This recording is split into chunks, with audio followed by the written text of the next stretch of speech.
I now give the floor to His Excellency Yamazaki Katsuyuki, Chair of the Delegation of Japan.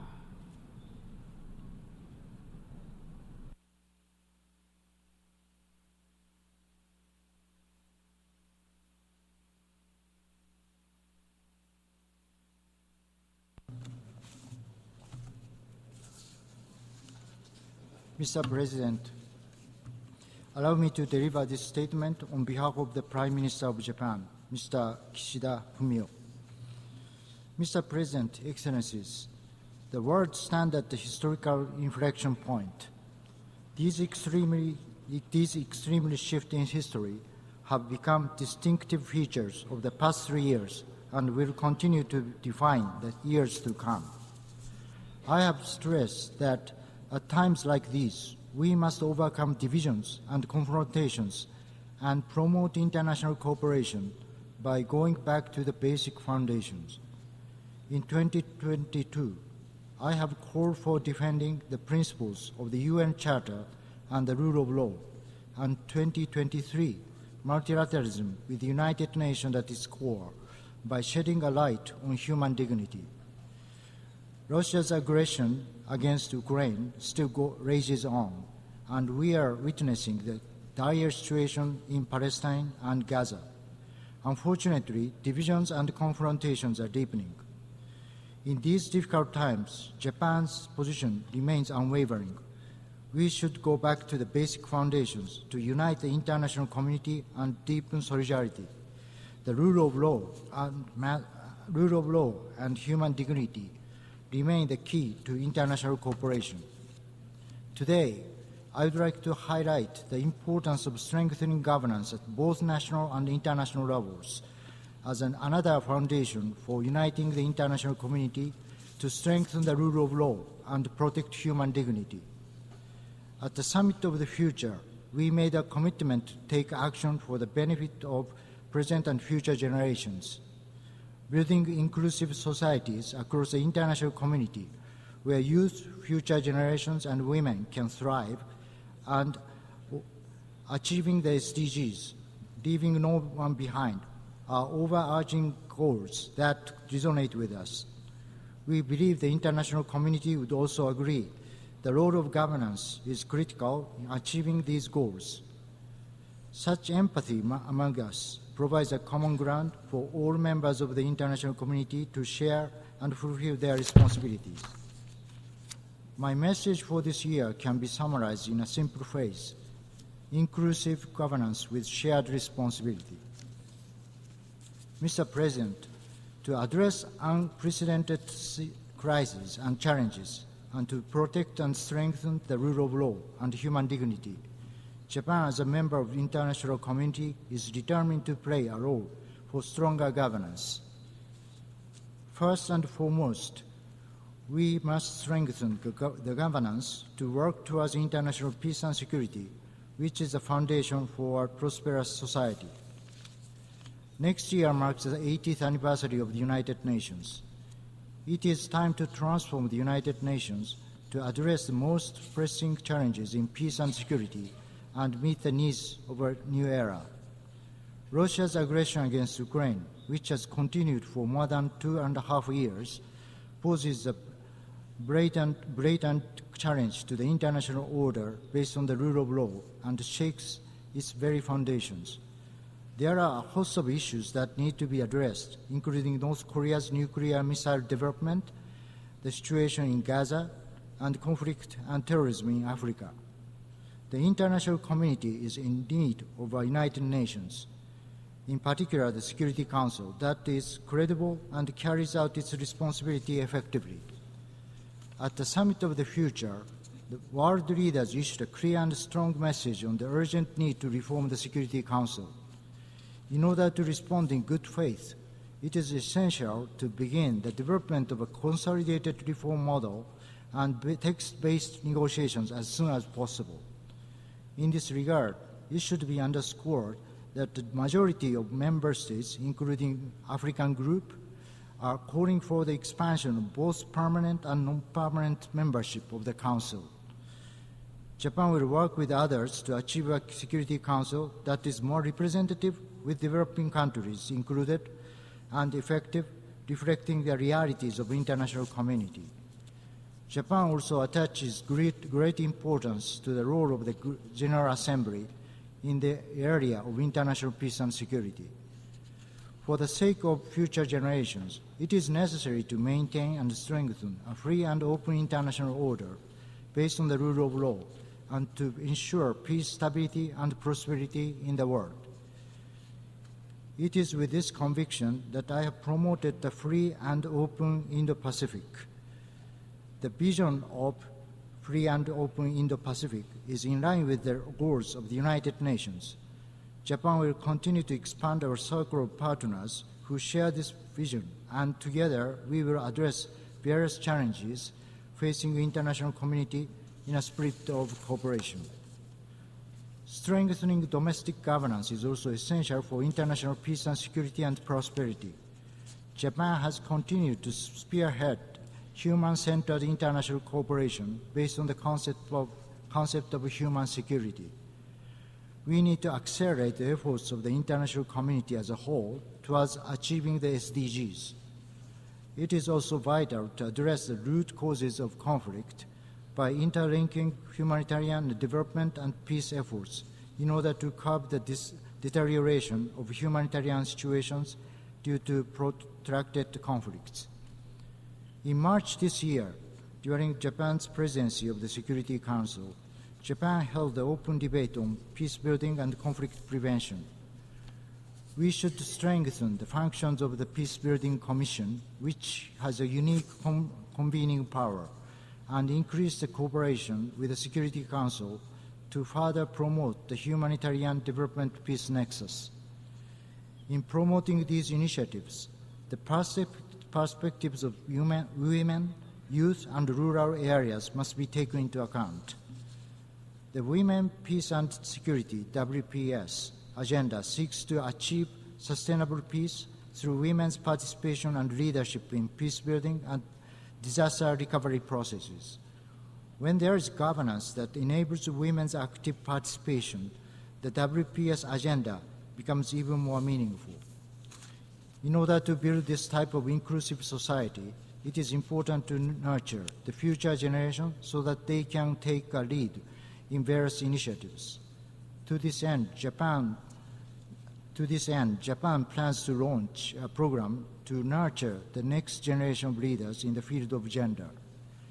In order to achieve flexible, resilient future society that is rich in diversity and able to respond to new challenges, Japan will work on promoting youth, supporting research, and building networks for young researchers, and holding the forum for the next generation. Rural perspective is also important. Japan is trying to utilize the remarkable technology of companies in rural areas, including active and long-established companies and startups, to promote projects that can contribute to solving social issues and create a robust virtuous cycle in both the economies of rural areas and overseas. Domestic governance is the bedrock of sustainable development, as it underpins countries' ability to mobilize private investment and domestic financing. At the same time, each country achieving sustainable growth would amount to the sustainability of the international community as a whole, a process which would then be supported by international governance. The focus should therefore be on governance at all levels. Second, we should all share the responsibility for responding to new challenges facing the international community and work together with a new approach. I'd like to start by addressing the challenge of nuclear disarmament and non-proliferation, my lifelong work as a politician hailing from Hiroshima. Secretary General Guterres put this challenge as the very first recommendation in his new Agenda for Peace launched last year. Despite the extended efforts of the international community, the world is now on the cusp of a reversal in the decreasing trend of a global number of nuclear arsenals.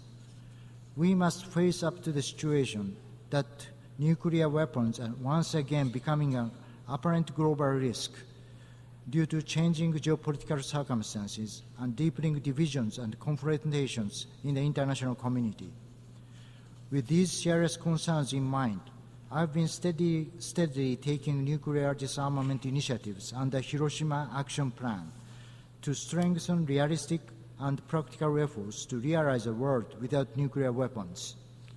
In March this year, as the President of the Security Council, Japan chairs the ministerial meeting of the Security Council on nuclear disarmament and non-proliferation. Following this effort, on the 23rd of this month, I hosted a high-level meeting to launch the Friends of FMCT here in New York. Next year marks 80 years since the atomic bombings of Hiroshima and Nagasaki.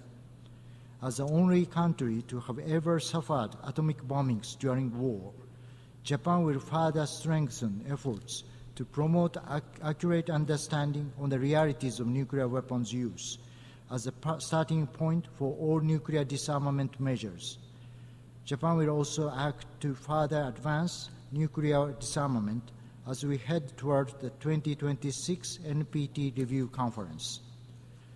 Japan will also work even more closely with the international community towards the denuclearization of North Korea, including full implementation of relevant UN security resolutions.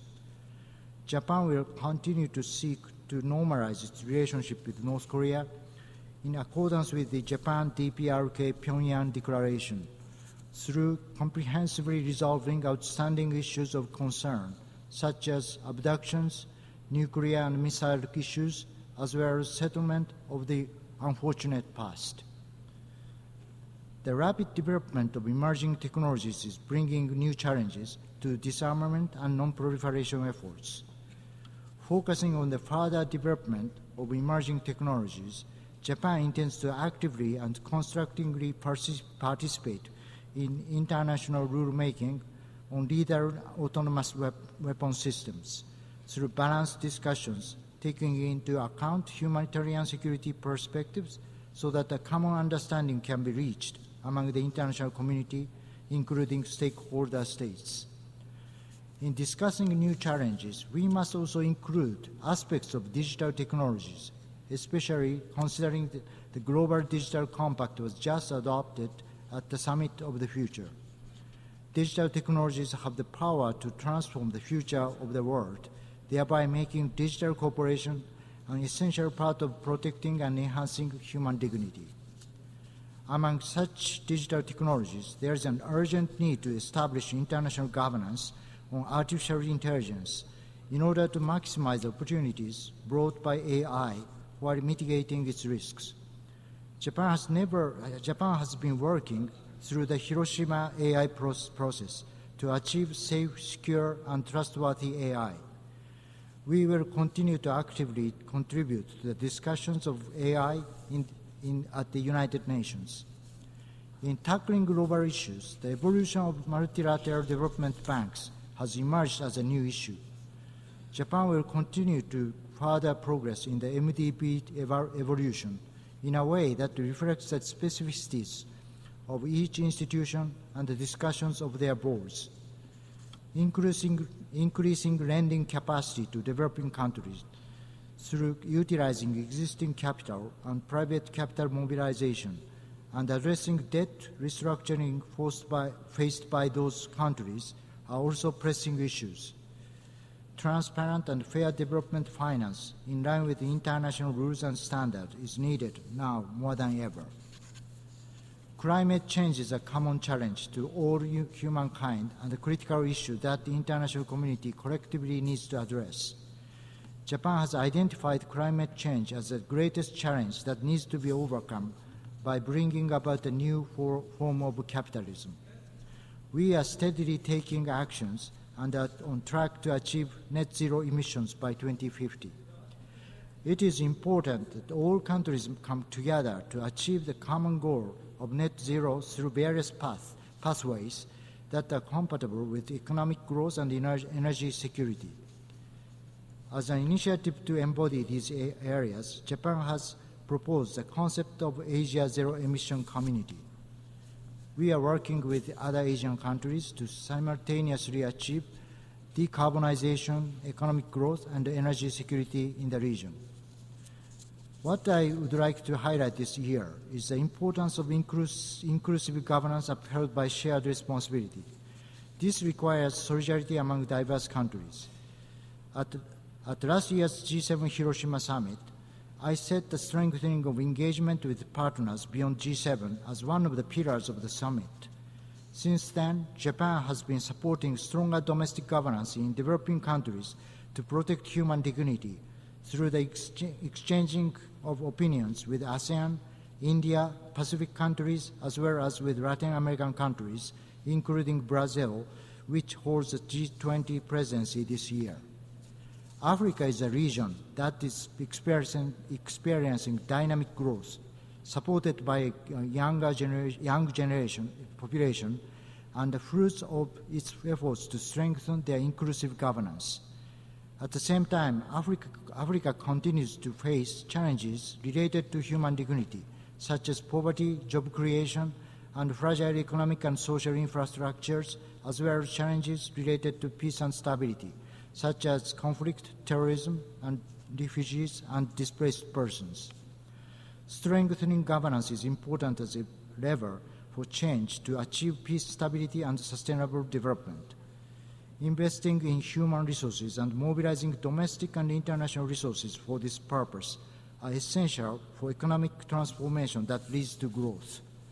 As a long-standing partner of Africa, Japan has been supporting the strengthening of ecosystems and governance conducive to domestic and international resource mobilization, including through assistance for fiscal management and trade facilitation.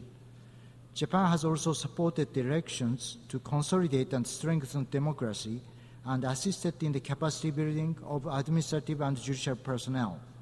Furthermore, we have promoted the international community dialogue to foster a shared future encouraged by participation of students, including youth and women, in the political and construction process and supported the strengthening their livelihoods.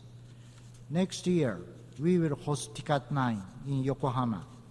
Together with our African friends and the United Nations, we will find innovative solutions to Africa's and global challenges.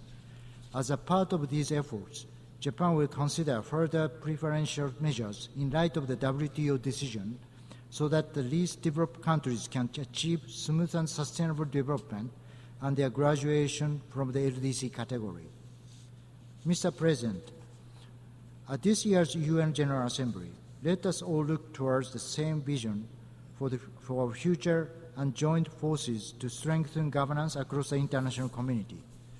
Let us work together for inclusive society where the rule of law and human dignity are upheld.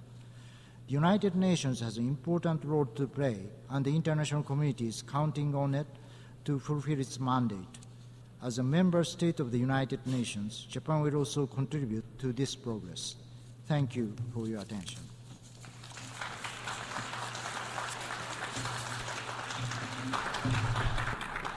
I thank the chair of the delegation of Japan. Colleagues, we've heard the last speaker